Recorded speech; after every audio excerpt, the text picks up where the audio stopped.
Hello friends, नमस्कार। Welcome to my channel. तो चलिए स्टार्ट करते हैं आज का सेशन। तो सेल वी स्टार्ट। ओके, आज का क्वेश्चन क्या है हमारा? बोलियों से क्वेश्चंस है, ठीक है। तो हिंदी भाषा की कितनी विख्यात बोलियां हैं? फर्स्ट क्वेश्चन है हमारा कि हिंदी भाषा की कितनी विख्यात बोलियां हैं, है ना। कितनी बोलियां हैं जो हमें क्या है, हमारी प्रसिद्ध बोलियां हैं। ओके, तो यहाँ पर बोलियों के बारे में बताना है। तो पहला है हमारा ए, ऑप्शन नंबर ए है 4 बोलियाँ क्या हैं, या फिर बी है, यहाँ पर मिस्टेक हो गया थोड़ा सा टाइपिंग। तो बी क्या है 8 है, या फिर 10 है, या फिर डी नंबर क्या है 5 बोलियाँ हैं। क्या हो जाएगा इसका राइट आंसर? ओके, हिंदी भाषा की विख्यात बोलियाँ हमारी कितनी हैं? तो 5 विख्यात बोलियाँ हैं। ओके, 5 विख्यात बोलियां हैं किसकी? हिंदी भाषा की, है ना। हिंदी भाषा की 5 विख्यात बोलियां हैं, है ना। जयपुरी जैसे ना, जयपुरी है ना। जयपुरी में कौन कौन सी आती? मेवाती, मारवाड़ी आती है ना। और क्या होती है? डुडंडी बोली आती है ना। डुडंडी बोली आती है, पहाड़ी बोली आती है। और कौन सी बोली है? तो हमारी बिहारी है ना, अवधी है।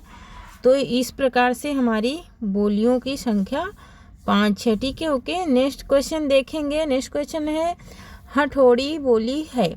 हथौड़ी बोली है, ये कहाँ की बोली है? ये हमें बताना है, ठीक है। यहाँ नाम से ही इसे अनुमान लग रहा कि कहाँ की हो सकती है। क्या पूर्वी राजस्थान की, या फिर पश्चिमी राजस्थान की, या फिर दक्षिणी राजस्थान की, या फिर उत्तरी राजस्थान की? क्या हो जाएगा इसका राइट आंसर?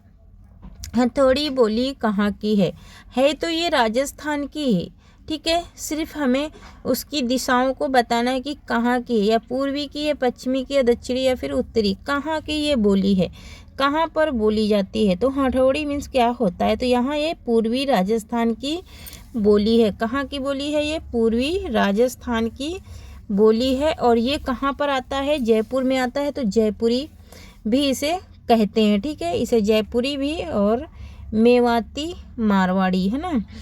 नेक्स्ट क्वेश्चन है, तीसरा नंबर है हिंदी दिवस कब मनाया जाता है? हिंदी दिवस कब मनाया जाता है? 14 अक्टूबर, 14 सितंबर, 11 जून, या फिर 15 सितंबर, है ना। हिंदी दिवस कब मनाया जाता है? कब हम लोग हिंदी दिवस मनाते हैं? तो 14 सितंबर को मनाते हैं, है ना। 1949 से ये चालू हुआ था। 14 सितंबर 1949 से स्टार्ट हुआ था। निम्नलिखित में से कौन भरोपी परिवार की भाषा नहीं है ना। क्या गुजराती? तो यहाँ पर मलयालम जो है, मलयालम नहीं है, ठीक है। हिंदी दिवस किस दिन मनाया जाता है? मतलब हिंदी दिवस एक किस तारीख को मनाया जाता है? ये किस दिन मनाया जाता है? किस दिन मनाया जाता है? क्या 11 जून को, या फिर 14 सितंबर को मनाया जाता है? ये दोनों रिपीट हो चुके हैं।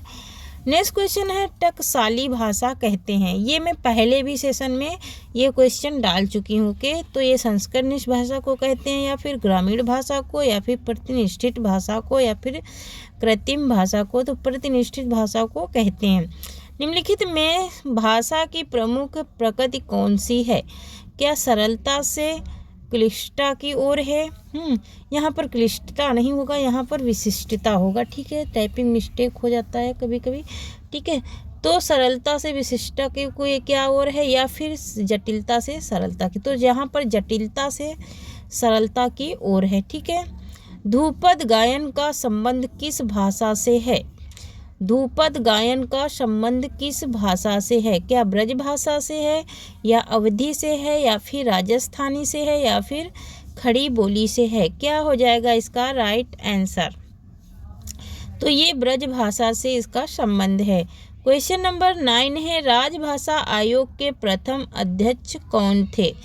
मोस्ट इम्पोर्टेंट क्वेश्चन है तो इजी, लेकिन मोस्ट इम्पोर्टेंट है क्योंकि ये कई बार रिपीट हो चुका है ना।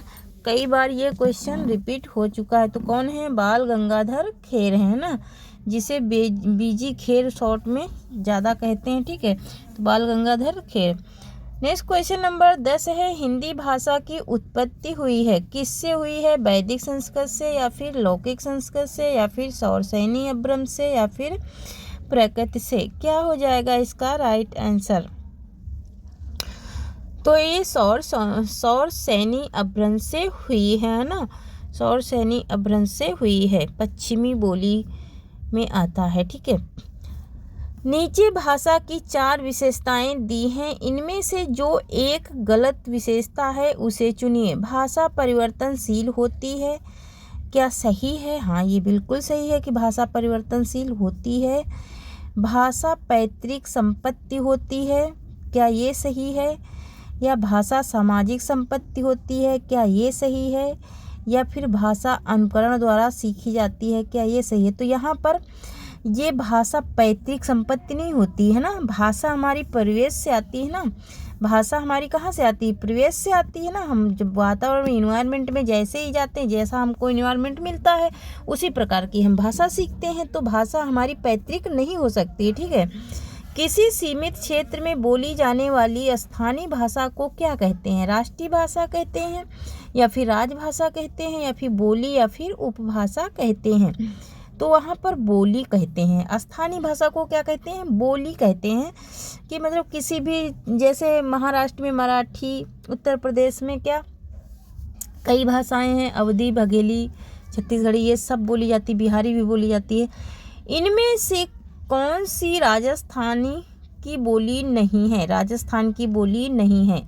मारवाड़ी, बुंदेली, मेवाती या फिर मालवी, है ना।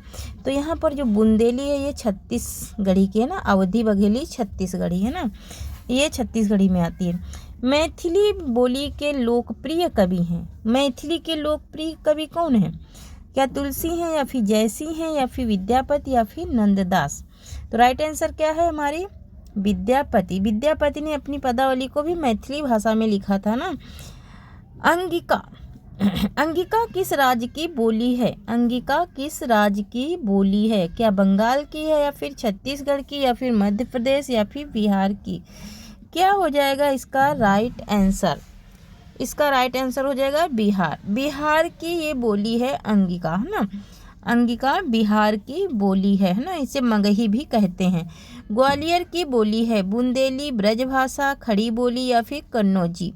तो वहाँ पर बुंदेली बोली जाती है ग्वालियर में, क्योंकि ये झांसी के आसपास पड़ता है ना, बुंदेलखंड के आसपास पड़ता है, इसलिए वहाँ पर बुंदेली बोली जाती है। हिंदी भाषा की बोलियों के वर्गीकरण के आधार पर छत्तीसगढ़ी बोली की कौन सी बोली है? छत्तीसगढ़ी बोली के अंतर्गत कौन सी बोली आती है? क्या पूर्वी हिंदी आती है, या पश्चिमी हिंदी आती है, या फिर पहाड़ी हिंदी आती है, या फिर राजस्थानी आती है? मतलब छत्तीसगढ़ी बोली के अंतर्गत कौन सी हिंदी आती है? ओके, छत्तीसगढ़ी बोली के अंतर्गत कौन सी हिंदी आती है? तो पूर्वी हिंदी आती है, जिसमें छत्तीसगढ़ी के अंतर्गत पूर्वी हिंदी आती है। ओके, और इसमें कितने पार्ट हैं? तो इसमें 3 हैं ना, 3 हैं। अवधी, क्या है? अवधी है, अवधी है, फिर बघेली है ना, अवधी, बघेली और छत्तीसगढ़ी, है ना। अवधी, बघेली और छत्तीसगढ़ी, है ना। 3 बोलियां इसकी हैं ना, पूर्वी हिंदी की, है ना। और पश्चिमी हिंदी की कितनी है? तो पश्चिमी हिंदी की 5 बोलियां, है ना। पश्चिमी हिंदी की कितनी है? तो पश्चिमी हिंदी की 5 बोलियां हैं। सौर सैनी, इसे सौर सैनी अपभ्रंश भी कहते हैं पश्चिमी हिंदी को। ठीक है, सौर सैनी अपभ्रंश। यहाँ पर क्या हो जाएगी? खड़ी बोली, है ना, ब्राह्मी, और क्या हो जाएगी? ब्रजभाषा, बांगरू, बांगरू भी इसी में आती है। ठीक है, बांगरू भी इसी में आती है, और ब्रजभाषा भी इसी में आती है। खड़ी बोली, बांगरू, ब्रजभाषा भी इसी में आती है। किसमें? पश्चिमी हिंदी में। और कौन आती है? तो कन्नौजी आती है, कन्नौजी आती है। और क्या आती है? तो बुंदेली आती है। बुंदेली भाषा भी इसी में आती है। किसमें? पश्चिमी हिंदी में, है ना। पश्चिमी हिंदी में ही बुंदेली भाषा भी आती है। ठीक है, तो ये समझ में आ गया होगा अब तक। ठीक है, पूर्वी हिंदी में अवधी बघेली छत्तीसगढ़ी, है ना। और पश्चिमी में खड़ी बोली, बांगरू, ब्रजभाषा, कन्नौजी, बुंदेली, है ना। तो ये सब किस में आती हैं? पश्चिमी हिंदी में आती है ना। राजस्थानी में क्या क्या आती हैं, तो राजस्थानी में अभी अभी मैंने एक्सप्लेन किया इसके पहले कि जयपुरी, मारवाड़ी, मेवाती है ना, मेवाती मारवाड़ी है ना, मारवाड़ी और मेवाती है ना, 3 बोलियाँ इसके अंतर्गत आती, मारवाड़ी और मेवाती और जयपुरी है ना, जयपुरी भी इसी में आती है ना। और इसमें क्वेश्चन क्या था, तो क्या था इसके पहले क्वेश्चन लोहंडी था, तो वो भी इसमें आता है। ठीक है, नेक्स्ट क्वेश्चन है 18 नंबर है, संविधान के अनुच्छेद 351 में किस विषय का वर्णन है। ठीक है, क्या संघ की राजभाषा का है, या फिर उच्चतम न्यायालय की भाषा का है, या फिर पत्राचार की भाषा का है, या फिर हिंदी के विकास के लिए निर्देश की भाषा का है। क्या हो जाएगा इसका राइट आंसर, तो हिंदी के विकास के लिए निर्देश की भाषा का 351 में वर्णन किया गया है ना। तो अगर पूछा जाए कि संविधान के किस अनुच्छेद में है, तो 343 में होगा। ठीक है, तब 343 आंसर हो जाएगा। ब्रजभाषा है पश्चिमी हिंदी है ना, ब्रजभाषा किसकी उपभाषा है, तो पश्चिमी हिंदी की ये उपभाषा है। मगही किस उपभाषा की बोली है ना, मगही देखो आ गया ना, मगही मैथिली बिहार की है ना, मगही मैथिली कहाँ की है, तो बिहार की है। हिंदी खड़ी बोली किस अपभ्रंश से विकसित हुई है, हिंदी खड़ी बोली किस अपभ्रंश से, तो अभी अभी मैंने बताया इसके पहले ही 17 नंबर क्वेश्चन में कि सौर सैनी अपभ्रंश से विकसित हुई है। भाषा के आधार पर भारतीय राज्यों की पुनः संरचना की गई थी, कब की गई थी, 1952 ईस्वी में, या फिर 1953 ईस्वी में, या फिर 1954 ईस्वी में, या फिर 1956 ईस्वी में, है ना। तो 1956 ईस्वी में की गई थी, और सबसे पहले कहाँ की गई थी, तो सबसे पहले आंध्र प्रदेश में की गई थी। ठीक है, भाषाई आधार पर सर्वप्रथम किस राज्य का गठन हुआ, ये देखो आ गया आंसर क्वेश्चन है, क्वेश्चन आ गया वही। भाषाई आधार पर सर्वप्रथम मतलब सबसे पहले किस राज्य का गठन हुआ था, भाषा के आधार पर, तो यहाँ पर देखो क्वेश्चन आ गया है। तो सबसे पहले किसका गठन हुआ था, पंजाब का, या फिर यहाँ पर आंध्र प्रदेश का ना, मैंने पहले ही बताया ना कि आंध्र प्रदेश में सबसे पहले लागू की गई थी। बघेली बोली का संबंध किस उपभाषा से है, राजस्थानी से, या पूर्वी हिंदी से, या बिहारी से, या फिर पश्चिमी थे। ठीक है, तो क्या हो जाएगा इसका राइट आंसर, बघेली बोली। बघेली बोली किस में आती है, पूर्वी हिंदी में ना, पूर्वी हिंदी की। भारतीय संविधान में हिंदी भाषा को मान्यता कब प्रदान की गई, तो 14 सितंबर 1949 को। हिंदी आकृति की दृष्टि से निम्नलिखित में से किस प्रकार की भाषा है। ठीक है सॉरी, तो ये कैसी भाषा है, विश्लिष्ट योगात्मक भाषा है। नेक्स्ट क्वेश्चन है 28 नंबर है, कन्वर्ट का संबंध किस भाषा परिवार से है, क्या आर्य भाषा परिवार से है, या फिर द्रविड़ भाषा परिवार से है, या फिर तो कहाँ से है, द्रविड़ भाषा परिवार से है। कहाँ से है, द्रविड़ भाषा परिवार से है ना। इसमें ये देव भाषा परिवार नहीं होगा, भरोपी भाषा परिवार भी नहीं होगा। नेक्स्ट है 29 नंबर क्वेश्चन है, हिंदी की आदि जननी क्या है, क्या पाली है, या संस्कृत है, या फिर अपभ्रंश है, या फिर प्रकृत है।